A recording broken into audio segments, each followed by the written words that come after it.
एक फौजी जो हमेशा देश की सरहदों में खड़ा रहता है, दिन हो रात हो या झमाझम गोलियों की बरसात हो, वो हमेशा यही कहता है, वो देश मेरे तू जीता रहे, तूने शेर के बच्चे पाले हैं, एक लाल हुआ कुर्बान तो क्या 100 लाल तेरे रखवाले हैं।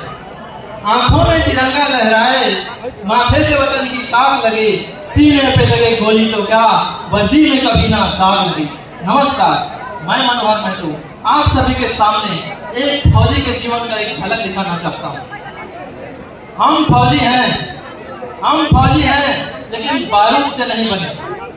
ना हमारे सीने में दिल की जगह डायनामाइट है और ना आंखों में पानी की जगह आग। हम सिर्फ तुम्हारे जैसा हैं। हमें भी जब अपनों की याद आती है तो चैन की नींद नहीं आती। दिल में हिंदुस्तान है पर पर्स में 5 वर्ष की बेटी। हम किसी का फोटो सीने से लगा के सोते हैं तो किसी का दिया हुआ ताबीज पहन के खुश होते हैं, और जब घर से चिट्ठी आती है तो लिफाफा चूम के रोते हैं। हमें दवाओं और मरहमों की कमी नहीं है, पर जब कोई गोली बाजू चीर जाती है तो माँ की भूख बहुत याद आती है। तो अगली बार यदि सुनना कि गलवान की घाटी में 20 जवान शहीद हो गए तो हमें गिनती समझ के भूल मत जाना, साथी समझ के याद रखना। 6 महीनों से सियाचिन के ग्लेशियर में पोस्टेड हूँ। -45 डिग्री सेल्सियस में अपने दिल में दहकती देश प्रेम का आग सेक रहा हूँ। अपने चारों ओर पहाड़ों पर जमी सफेद बर्फ देख रहा हूँ। सुना है इंसानों की आंखें 10 लाख से अधिक रंग पहचानती है, पर हमारी आंखें तो सिर्फ सफेद ही देखती है, सफेद ही जानती है।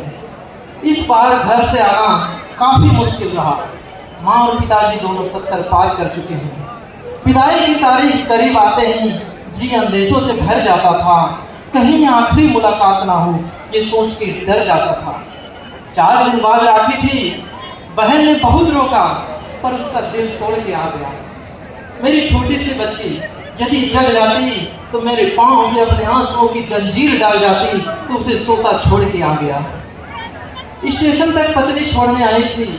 जाते जाते उसने कुछ कहा तो सही, पर समझ नहीं पाया। उसकी आंखें इतनी भरी हुई थी, गला इतना भराया हुआ था।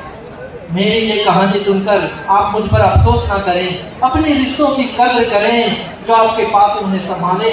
रोज सुबह शाम अपने माता पिता के पाँव छुए, अपनों के साथ चाय पिए। मैं एक दिन एक ग्लेशियर्स में दबकर मर जाऊंगा ताकि आप जिए, जी भर के जिए। जय हिंद।